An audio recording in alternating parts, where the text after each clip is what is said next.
Scarcity, Why Having Too Little Means So Much, by Sendhil Mullainathan. This summary is brought to you by Hook My Book. The book, Scarcity, is about the effects of scarcity on human behavior. The author explores how scarcity affects our personal life, our mindset, daily decisions and social interactions. The book is thought-provoking and will change the way you think about the effects of scarcity on various aspects of life. Deadlines can increase productivity because they create a sense of scarcity. When time is scarce, we spend more time on the task at hand and are less likely to be distracted. In organizations, meetings usually start out unfocused, with people meandering off topic. But halfway through the meeting, something changes. The group realizes that time is running out and becomes serious. They hammer out their disagreements, concentrate on the essential details, and leave the rest aside. The second half of the meeting nearly always produces more tangible progress. Psychologists have studied the benefits of deadlines, and they've found that they usually make people more productive. For example, in one study, undergraduates were paid to proofread 3 essays. The students who had to turn in one proofread essay every week ended up being more productive than the students who had a long deadline. Deadlines don't just increase productivity. They can also change how people enjoy their time. In a study by Jamie Kurtz, college seniors who felt they only had a short time left until graduation tried to get more out of every day. They spent more time engaging in activities and reported being happier. So, deadlines are effective because they create scarcity and focus the mind. Scarcity means that there's not a lot of something. When there's not a lot of something, people have to be careful with it. The study looked at how people behaved under conditions where they had less blueberries in a video game. The blueberry poor were more accurate with their shots than the blueberry rich. This is because the rich just let the blueberries fly and the poor aimed more carefully. The rich did not earn anywhere near twice as much in the course of each game. The game was designed to simulate being poor. Scarcity alters how we look at things, it makes us choose differently. This creates benefits, we are more effective in the moment. But it also comes at a cost, our single-mindedness leads us to neglect things we actually value. The authors discuss the concept of less mind. They explain that when we are in a state of scarcity, our bandwidth is taxed and we are less able to focus on other things. The examples used to illustrate this concept are from different walks of life and show how distractions from within can be just as disruptive as distractions from without. Scarcity works beyond conscious. Imagine yourself working in a quiet, pleasant office, free of disruptions. However, when you try to focus on your work, your mind is pulled away by trains of thought related to your personal concerns like home loan or medical bills. These trains of thought pull you away even when you are trying to focus elsewhere. Scarcity is involuntary, happening below conscious control. Poverty or scarcity taxes the mind by reducing fluid intelligence and executive control. This suggests that the poor have less effective cognitive capacity than those who are well off because some of their mind is captured by scarcity. The bandwidth tax is the mental stress that comes from trying to focus on tasks while feeling overwhelmed by food or other concerns. For example, dieting is more than hard. It is mentally taxing. Dieters, when doing anything, should find they have fewer mental resources because they are partly preoccupied with food. Studies have found that dieters perform worse on cognitive tests. Scarcity attacks mindset. Due to the presence of scarce resources, the mind can become overloaded and less effective. This can lead to a number of behavioral changes, including distraction, forgetfulness, impulsivity, and carelessness. When we think of having very little time, money, calories, we focus on the physical implications of scarcity, less time for fun, less money to spend.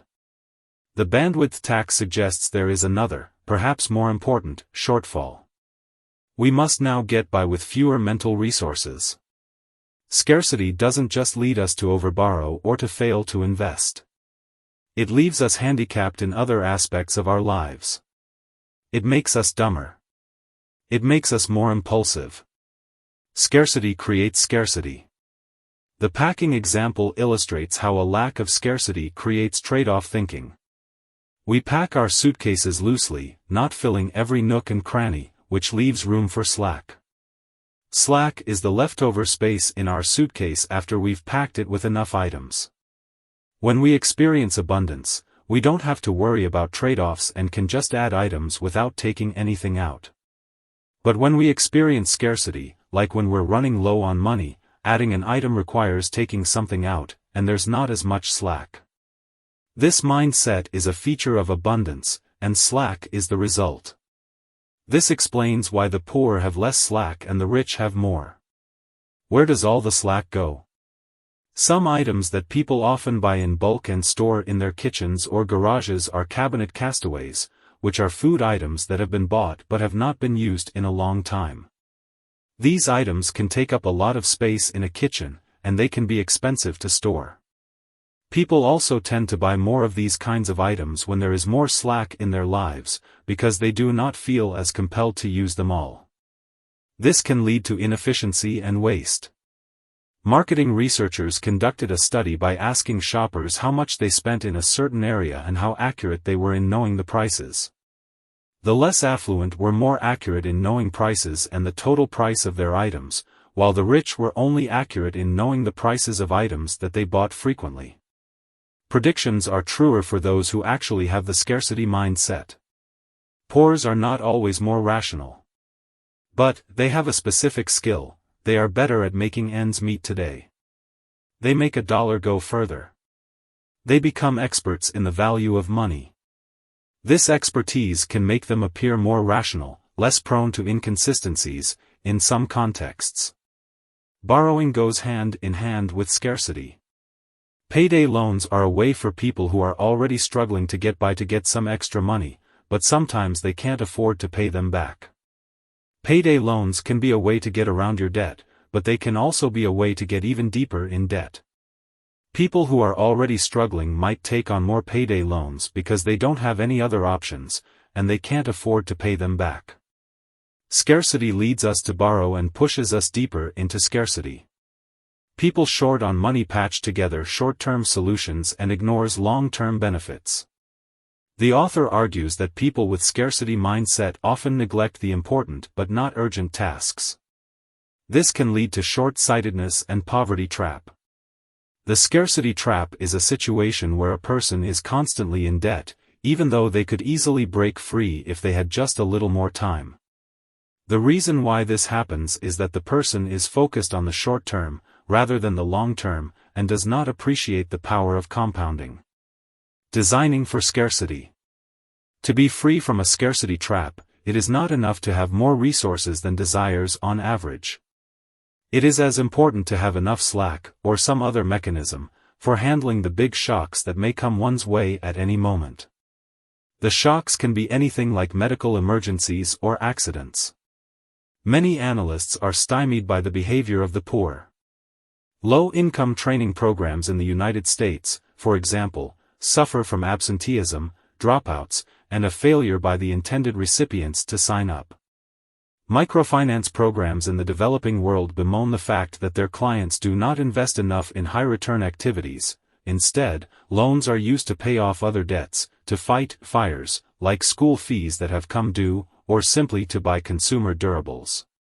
Education and training are important to tackle scarcity crisis.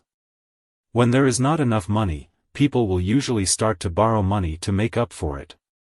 This is called a debt trap. When there is too much money, people will usually start to spend all of it and not save any. This is called an abundance then scarcity cycle. Buffer stock needs to be built during times of abundance. If time is where you expect scarcity, this means leaving some extra room in your schedule, for no good reason, other than being able to move your many projects and obligations around at no cost. With money, it means having and building a rainy day account, even if you do not feel terribly flush. The tug of scarcity can be strong. But understanding its logic can minimize its negative consequences. We can go some way toward scarcity-proofing our environment. Like investing in a smoke alarm or setting up a college savings account for your new baby, a singular moment of insight can have lasting benefits. End of the summary. Thanks for listening.